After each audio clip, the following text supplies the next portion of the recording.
Përshëndetje të nderuar shikues, ja ku po ritakojmë sërish së bashku në emisionin Gjurmët. Në fakt, unë sot këtë emision para se ta prezantojmë temën, do e fillojmë me një urim. Urime Kosovës, urime pavarësin, urime shteti pavarur, edhe pak i afrohemi dekadës së dytë ku shtetin fqinj ta kemi shtet pavarur, shtet sovran, me gjitha institucionet e veta dhe shtet i cili, edhe pse ndoshta ndër shtetet më të reja në Evropë, por edhe më gjërë, sërish ka dëshmuar shumë gjëra të bukura, ka dëshmuar për demokracinë, ka dëshmuar për shumë vlera evropiane dhe ne në fakt ditën e sotme festohet. Festohet në Kosovë patjetër, por festohet edhe më gjërë, pavarësia e Kosovës, sepse ne shqiptarët, kudo që jemi, e ndjejmë këtë fest, po ashtu si që ndjejmë 28 nëntorin. Dhe në fakt sot Gjurmët s'ka si tjetë ndryshe, patjetër që ne do flasim për pavarësinë e Kosovës, patjetër që do flasim për Kosovën, mirë po, do e flasim pak më shumë në optikën e Maqedonisë së Veriut. Në fakt, shteti i Kosovës u përball me luftë të gjatë, të lodhshme, torturuese, për cilën ne do flasim sot patjetër, mirë po, Shqipëria, Maqedonia ishin këtu për të ndihmuar, me aq sa kishin mundësi dhe me aq sa kanë ndihmuar për të sjellë dhe për të ndikuar në sjelljen e paqes. Dhe në fakt për të parë se si ka qenë situata në Maqedoninë e Veriut përgjatë këtyre viteve dhe më herët, por edhe më tutje, sa ka qenë ndihma dhe në çfarë forme ka qenë ndihma e dhënë nga shqiptarët këtu brenda këtyre kufive për gjithë ata që kanë kaluar kufit, sidomos Bllacën, dhe për të parë në fakt edhe nga optika e sotshme, nga 2026, si e shohim pavarësinë, si e shohim këto zhvillime, ndryshime. Me mua këtu në studio është Mevludin Sulejmani, është profesor i historisë, mirë se na erdhët. Mirë gjetëm, shfrytëzoj mediumin tuaj që gjithë shqiptarët, po ashtu t'i bashkangjitem urimit që e bët në hyrje, t'i uroj gjithë shqiptarët pavarësinë e madhe të Republikës Kosovës.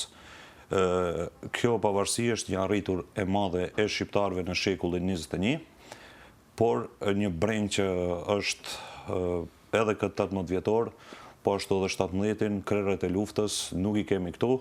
Shpresojmë që drejtësia të triumfojë atje në Hagë dhe vitin e ardhshëm për 19 vjetor, krerët e luftës të ushtrisë shërimtare të Kosovës t'i kemi në Kosovë. Në fakt e çështja e gjykimit të tyre diskutohet tashmë më gjatë, protest ka pasur dhe ka sot, mirë po në fakt ajo do të mbetet për tu parë, fatkeqësisht sot s'do kemi një përgjigje përfundimtare, por që me shpresë nga Emira. Nga Emira shpresojmë që vitin e ardhshëm t'i presim ashtu siç i ka hije krerët e luftës të ushtrisë shërimtare të Kosovës. Unë du pak të rikthehem në shekullin e kaluar, në vitet e 90-ta, po ju mund zgjeroheni lirisht sipas këndvështrimit tuaj. Ta shohim pak fillimin e luftës, ato ngjarje që ndoshta edhe i kemi lënë pak në harres me qëllim që të kthehemi nga pozitivja, e deri tek momenti i pavarësisë. Si kanë qenë ato zhvillime, po shkurtimisht? Do të kthehem pak më herët. Do të fillojmë qysh prej viteve 60-ta, ku shqiptarët patën një lloj zgjimi kombëtar me hapjen e Universitetit Prishtinës, me demonstratat e vitit 68, hapjen e Universitetit Prishtinës, i cili tek gjeneratat e shqiptarëve të atyre viteve bëri një lloj ngritje kombëtare dhe e ngjizi idenë për liri dhe pavarësi të Kosovës. Por kur thojmë liri dhe pavarësi të Kosovës, duhet ta kemi një gjë parasysh jo vetëm të kësaj Kosove administrative, por në atë kohë shife një republikë e shqiptarëve brenda ish Federatës Jugosllave. Unë pastaj vim tek fund vitet e 80-ta, kur ardhen pushtetet e Slobodan Miloševićit, e cungoi edhe atë pak autonomi që e kishte Kosova, e amori atë autonomi, kurse këtu në Maqedoni u bë ai eksperimenti i çuditshëm i mbylljes së shkollave paraleleve të gjuhës shqipe, rënimi i mureve. Dhe në vitet 90-ta, me ramjen e komunizmit, këtu mendua që do të ketë një ndryshim me ardhen e sistemit të ri demokratik, u formuan parti të ndryshme politike si Lidha Demokratike e Kosovës në Kosovë dhe Partia për Prosperitet Demokratik në Maqedoni, të cilët në rend të parë e kishin zgjidhjen e çështjes kombëtare. Ato me atë vetën sa ditën dhe sa mundën, u munduan ta ecin çështjen kombëtare përpara, por nuk u arrit caku final dhe erdhëm deri tek pika ku pa luftë armatosur nuk mund të çlirohej Kosova dhe pa luftë armatosur shqiptarët në Maqedoni nuk do të mund të arriteshin të drejtat e tyre, të cilët në vitet 70 dorën zemër i kishin pas, aq se i kishin pas, por edhe ato pak të drejta në fund viteve të 80-ta, në fillim të viteve 90-ta ju morën shqiptarëve. Dhe nuk kishte ngel rrugë tjetër përpos kryengritjes së armatosur, e cila na solli këtu ku jemi sot. Dihet që Kosova pas luftës ka qenë një farloj poligoni ku janë bërë edhe eksperimente të çuditshme në Kosovë. Filloi ajo vala e përndjekjeve ndaj atyre që e bën luftën, fillun burgosi ndaj atyre që e bën luftën dhe më pastaj me trazirat e marsit të vitit 2004, se këto shpeshherë harrohen, trazirat e marsit të vitit 2004 e ngjallën bashkësinë ndërkombëtare, e cila u bind më në fund se vetëm pavarësia e plotë e Kosovës do të jetë stabilitet për Ballkanin dhe jo ashtu siç ishte deri në atë kohë një farlloj protektorati ndërkombëtar. Kështu që në vitin 2008 do të shpallet edhe pavarësia e Kosovës, që sot po e kremtojmë 18 vjetorin. Si u pa nga Maqedonia e Veriut, sepse secili shtet e ka pas këndvështrimin e tij, secila organizatë ndërkombëtare e ka pas një këndvështrim, por nga Maqedonia e Veriut, që nga ato tensionet e para, që nga themelimi i Universitetit të Prishtinës, si ishte qëndrimi i shqiptarëve brenda këtyre kufive? Tash, shqiptarët e Maqedonisë janë një trung i pandam i hapësirës shqiptare. Shqiptarët kanë qenë të Maqedonisë, nëse thojmë konkretisht, kanë qenë të pandam në proceset çdo që ka ndodhur në Kosovë. Siç thot akademik Recep Qosja në librin e tij Populli i ndaluar, nëse shqiptarët në Kosovë kanë vujt një herë, shqiptarët në Maqedoni kanë vujt 10 herë. Pse është kjo? Sepse në Kosovë, fundja e fundjes, ato shqiptarë që kishin institucionet në atë kohë ishin edhe shumicë dhe nuk linin fort degradim të çështjes të drejtave të shqiptarëve në atë kohë, kurse në Maqedoni duke qenë të papërfaqësuar denjësisht, shpeshherë janë bë edhe eksperimente të çuditshme në Maqedoni. Kështu që shqiptarët në Maqedoni nuk kanë një duar kryq përballë problemit të Kosovës.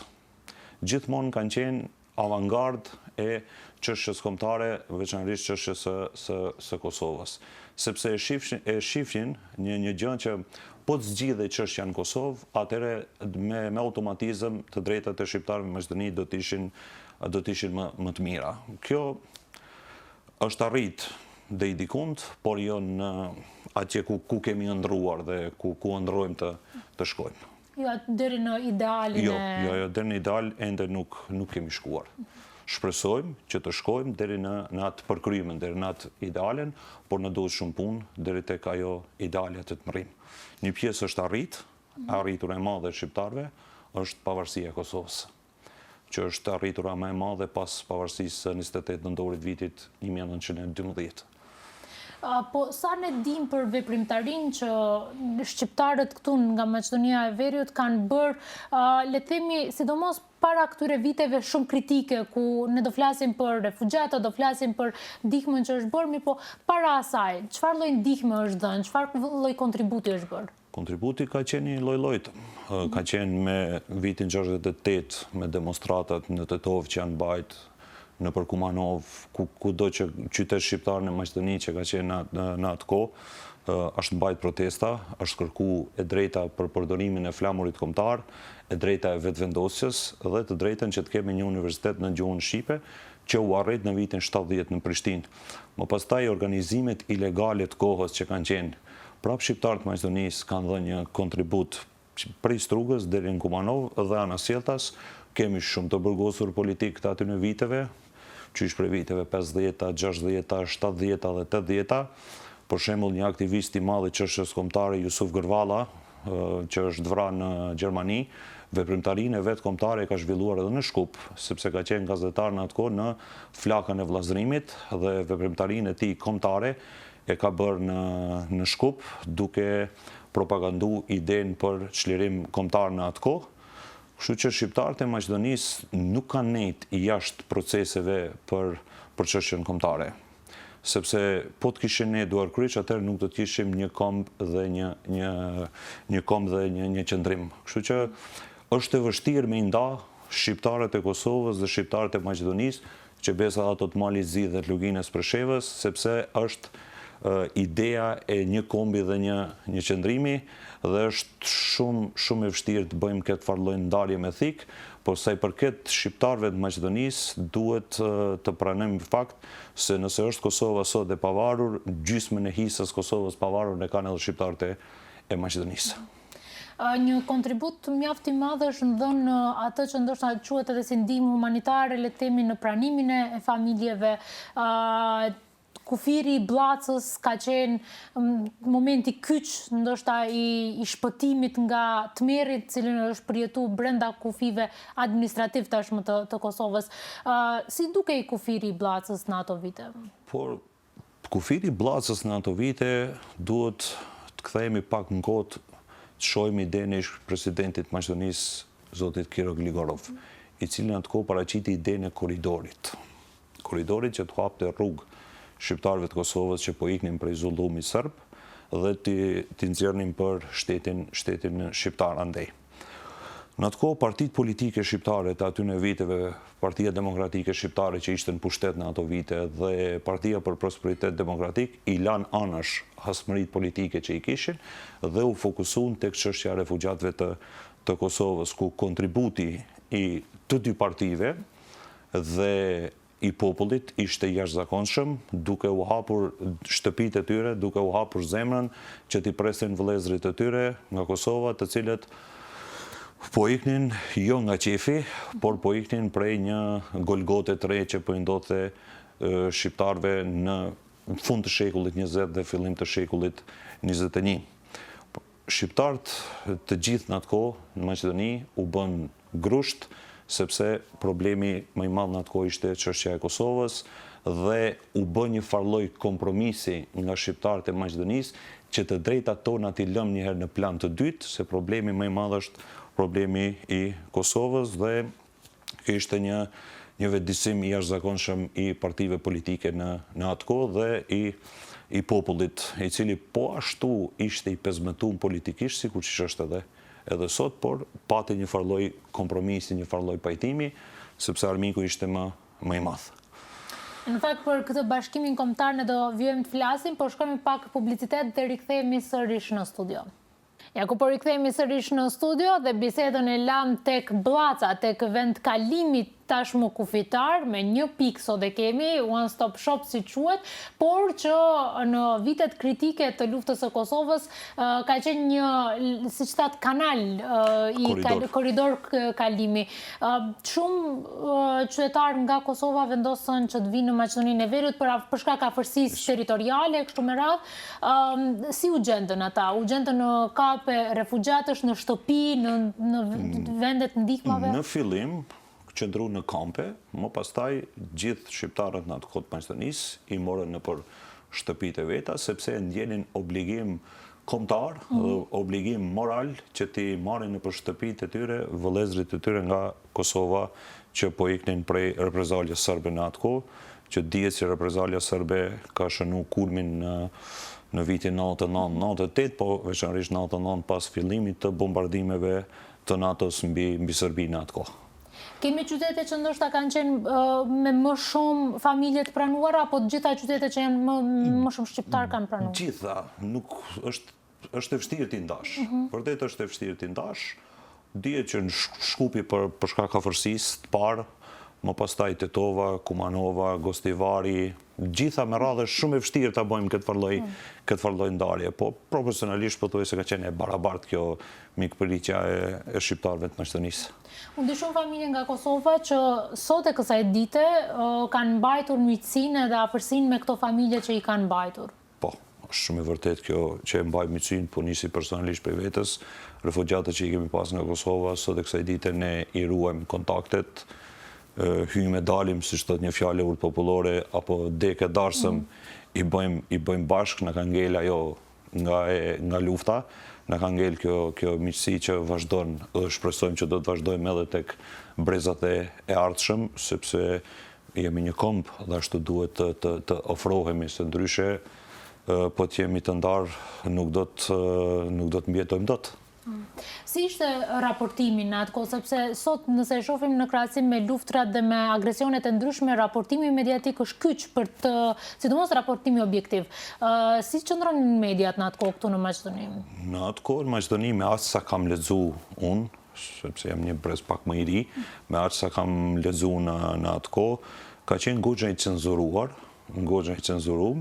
në atë kohë për shkak rrethana politike që ishin në Maqedoni. Por kem pasur gazetar të guximshëm në atë kohë, të cilët kanë raportuar përmes kanaleve të ndryshme, kanë raportuar për gjendjen e luftës që po zhvillohej në Kosovë. Por zyrtarisht për shtetit ka pas një farë lloj cenzure të raportimit për atë çfarë po ndodhte në Kosovë, por një falënderim ne duhet të bëjmë gazetarëve të veçantë, jo kështu në përgjithësi, të cilët kanë bërë një guxim të jashtëzakonshëm në ato vite. Thash me atë unë që kam lexuar në gazetat e kohës, sepse i takoj një brezi të ri dhe në atë kohë kam qenë një fëmijë dhe s'jam marrë fort me këtë far punë dhe nuk i kam një fëmijë normal nuk i përcjell këto rrethana, por tash profesioni ma ka mundësuar që të lexoj dhe të kuptoj kush kanë pasur nga gazetarët atë guximin të raportojnë për ndodhi që po ndodhin në Kosovë. Ismet Begjeti është një emër i njohur publikisht edhe për gjeneratat më të reja, por ndoshta jo të gjithë e dinë kontributin e tij të asaj kohe, sidomos edhe të zëri i Kumanovës përmes raportimit në radio. Ismet Begjeti me mediumin e tij lokal që ka pas zërin e Kumanovës është mundu që të përcjellë zërin e Kosovës në Kumanovë, jo në Kumanovë, po edhe pak më gjerë aq sa ka mundur. Por ajo që nuk i harrohet kurrë Ismet Begjetit është që tër aparaturën e radios zëri i Kumanovës në atë kohë e mori dhe e dërgoi në Kosovë dhe prej asaj aparature është formuar më pastaj Radio Kosova e Lirë me ndihmën që ja ka dhënë këngëtari i njohur nga Kumanova, Ismet Begjeti. Kjo ndoshta është një informacion që ndoshta pak shqiptarë dinë nga Maqedonia, që aparatura e luftës që është përdorur për Radio Kosovën e Lirë është e Ismet Begjetit, këngëtarit tonë të njohur nga Maqedonia. Ajo radio në fakt patjetër kur ka shkuar në Kosovë ka raportuar edhe për UÇK-n edhe për gjitha zhvillimet. Sa ne gjeneratat e reja, sidomos sepse ju edhe në përditshmëri keni punë me gjeneratat e reja, mirë po sa e dim këtë histori për cilën e po flasim, për UÇK-n, për ndikimin e figurave të caktuara? Për fat të keq, shumë pak. Dhe personalisht mundohem që në raste të këtilla t'ju flas për atë se si ka ardhur Kosova deri këtu dhe si kanë ardhur shqiptarët në ish Jugosllavi këtu ku jemi sot, por një porosi tek arsimtarët e shkollave fillore është që të flasin më shumë për vujtjet e popullit tonë që i kemi pas në të kaluamën. Unë nga këndi im si mësimdhënës shpesh ju flas, shpesh u mësoj dhe tek ato shoh një lloj habije që është duke na folë profesori, se ka prej tyre që fare nuk e din se çka ka ndodhur dhe nuk është histori e largët, nuk është 1000 vjeçare, është 25, hajde 26 vite janë bërë, nuk është një histori e largët e nuk po e dim. Nëse në kohë Skënderbeut të shkruar me letra ose në aktin e pavarësisë të shkruar me letra, sot kemi mundësi përmes rrjeteve sociale të shohim se kemi video në atë kohë. Lufta e Kosovës ka edhe një mrekulli tjetër, se është bërë në kohën e teknologjisë në atë kohë. Dhe sot lirisht mund të gjesh nëpër YouTube, mund të gjesh incizimet e luftës së Kosovës, por tek brezi i ri shoh për fat keq se ka humb ky lloj interesimi për të kaluamën tonë kombëtare. Kjo është për të ardhur keq dhe druaj, shpresoj që jo, që mos na përsëritet historia, se duke harru shpeshherë na është përsërit historia neve shqiptarëve përgjithësi. Do flasim edhe pak më shumë për ditën e sotme, mirë po du t'i rikthejmë datës së sotme, po para 18 viteve, shpallet pavarësia e Kosovës, te kalohen gjitha peripecit e mundshme. Si ka qenë ndjenja, atmosfera për shqiptarët e Maqedonisë së Veriut? Besoj ka qenë fest. Nuk përshkruhet që tash po më rënqitet trupi, po kthehem në atë kohë. Atë ditë ka qenë një farë lloj feste jashtëzakonshme, mbaj mend atë festim që e kemi bërë në për qytetin tonë në Kumanov, por pastaj shifja televizorin në Shkup, në Kumanov, ka qenë një farloj çlirimi i dytë. Çlirimin e parë e kemi përjetuar në vitin 99, kurse në vitin 2008 ka qenë një emocion që edhe sot e kësaj dite, ja tash për momentin kur po e kujtoj, po më rënqitet trupi nga sikur po kthehem në para 18 viteve kur kemi kremtu me një entuziazëm pa parë pavarësinë e Kosovës. Pse them të papam, duke i pas parasysh gjitha vujtjet që i kemi përjetu, ishte një farloj shpagimi për gjitha ato gjenerata që u sakrifikuan prej vitit 1913, kur kjo pjesë e Shqipërisë ngeli këndej, ishte një farloj shpagimi për gjitha ato vujtjet që i kishim ba, që për të ardhur tek liria dhe tek digniteti kombëtar. 2008 që javurjat kapakun e vujtjeve tona që i kishim ba. Si ndryshoi trajektoria e zhvillimeve në Ballkan me këtë pavarësi? A do të ishte ndryshe nëse kjo pavarësi do të ndodhte? Unë besoj që po. Nëse nuk do të ndodhte, do të hapeshin karta tjera më pastaj. Karta tjera dihet cilat janë ato. Për shqiptarët do të hapej karta e bashkimit të kombit, por Bashkia Ndërkombëtare ishte shumë e vëmendshme në këtë pjesë dhe e dha atë dritën e gjelbërt që Kosova të shpallë pavarësinë, se nëse nuk do të ishte shpallë Kosova e pavarur në vitin 2008, shqiptarët do të hapshin karta tjera, e karta tjetër e shqiptarëve dihet cila është, ajo është bashkimi kombëtar, i cili ka ngel gjysmë si proces në vitin 1913.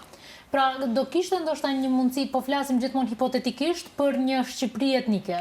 Po, unë parapëlqej të them Shqipëri natyrale, sepse është natyrale se etnike, nëse i themi, atëhere ne kërkojmë një Shqipëri pa pakica kombëtare.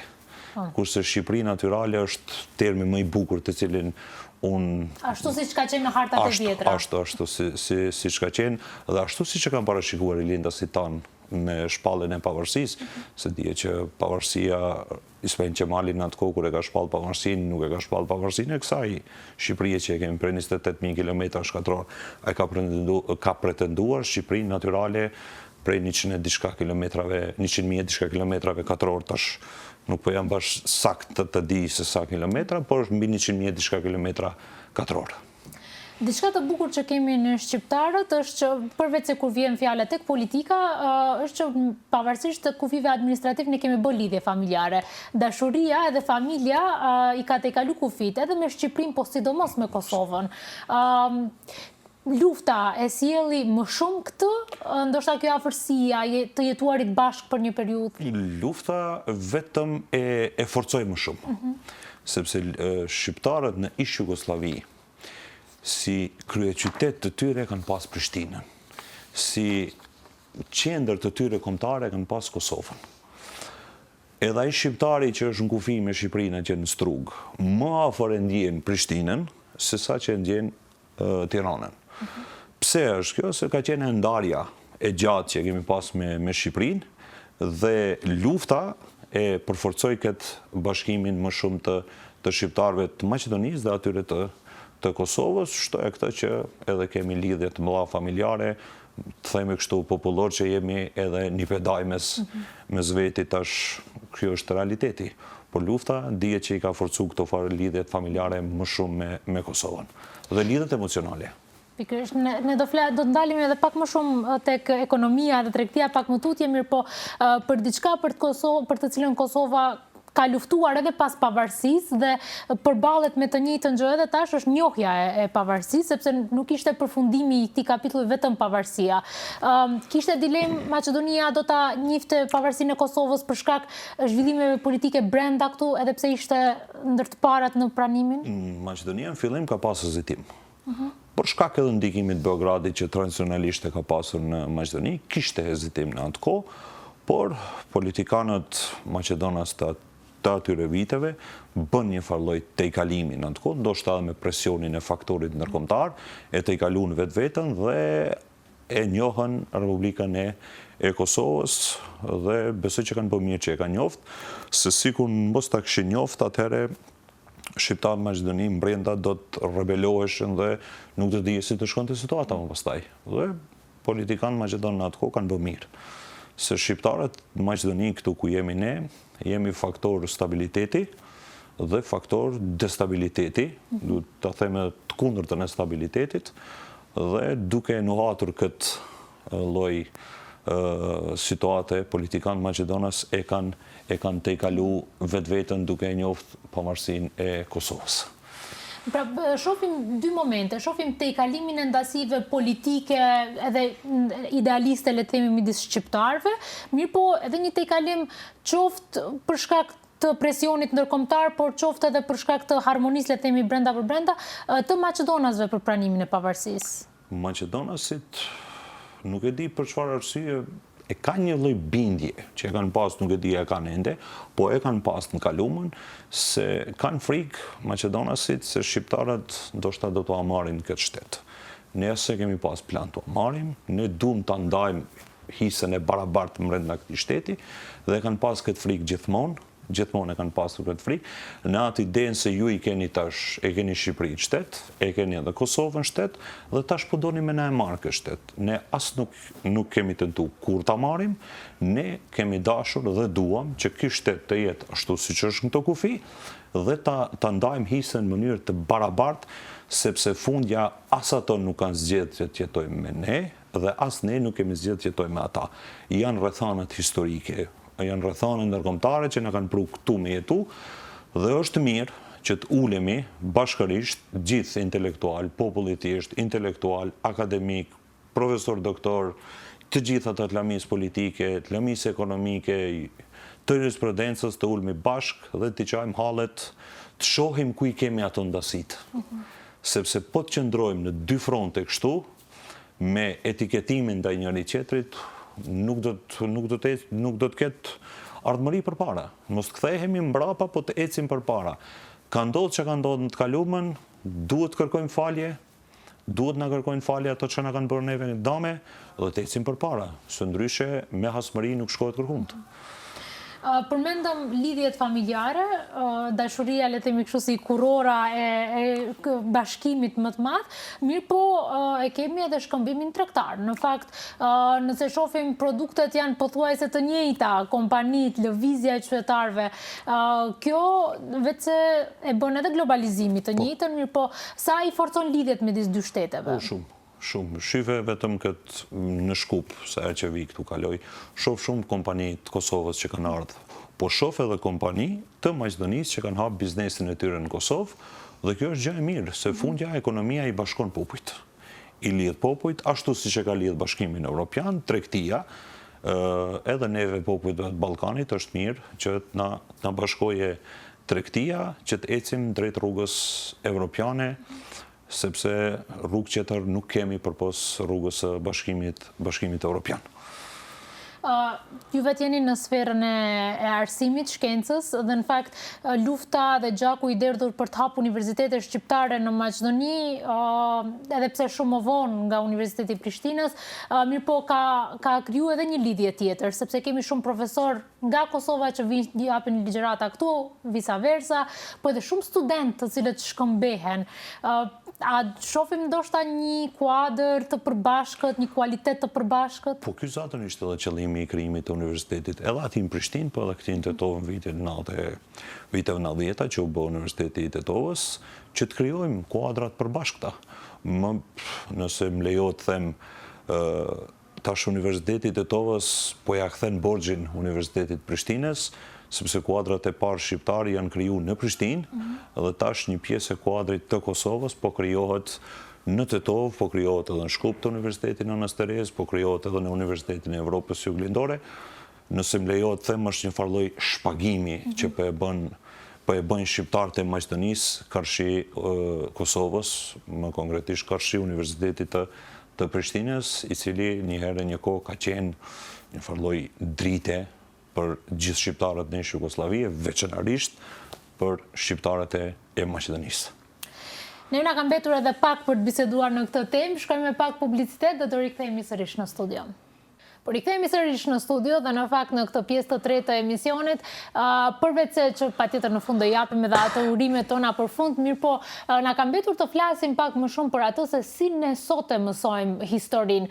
Në fakt pavarësisht se sa e bujshme edhe e dhimbshme është e njëjta, nëse ne nuk ja mësojmë gjeneratave të reja, siç na tha profesori, nëse e harrojmë mund të na përsëritet historia. Ju jeni në shkollë të mesme, por gjithsesi ju vijnë produkte të gatshme nxënësit nga shkolla fillore. Si i shohim materialet shkollore, sidomos në aspektin e historisë me Kosovën, sidomos? Me Kosovën, tekstet e historisë në Maqedonisë për Kosovën pothuajse nuk shkruhet kurrë. Kemi realistë, nuk shkruhet kurrë, se me këto tekstet e historisë shpeshherë është çupluhur këtu në Maqedoni. Me të drejtë është çupluhur, sepse këtu ende shkruhen librat me emocione. Nuk shkruhet shkencë, po shkruhet emocion, ku pala shqiptare këtu shifet ende me sy të dyshimt, sepse është një simptom që palës tjetër, palës Maqedone i ka ngel në kokë prej të kalumës, ku shqiptarët shifen si faktor i rrezikshëm, si faktor që destabilizon Maqedoninë, si faktor që don me marrë Maqedoninë prej Maqedonasve. Kur kemi këto probleme me shqiptarët këtu, se përket Kosovës, pothuajse asnjë rresht nuk është kushtu Kosovës dhe ne kështu vullnetarisht u shpjegojmë nxënësve këtë ndodhi që ka ndodhur me Kosovën dhe në përgjithësi me shqiptarët në Jugosllavi, se nuk ka kapitull veçantë për shqiptarët as të Kosovës, lere më për të Maqedonisë. Pra, shohim mangësinë e historinë tonë kombëtare. Po, në Maqedoni ka, për fat të keq, shpeshherë ne që mirëmi me lëminë e historisë kemi ngritë zonin, po e zëri ynë ka shku në vesh të shurdër, tek ato që duhet me vendos me ndryshu historinë, me ndru librat e historisë, jo historinë, po ta ndrojmë librat e historisë. Faktikisht nuk është marrë me këtë temë kërkush, kemi ngritë zonin në shoqata historianëve të Maqedonisë, po për fat të keq kurkush nuk është marrë me problemin tonë, se kanë halla më të mëdha se sa të mirën me ndryshimin e librave të historisë.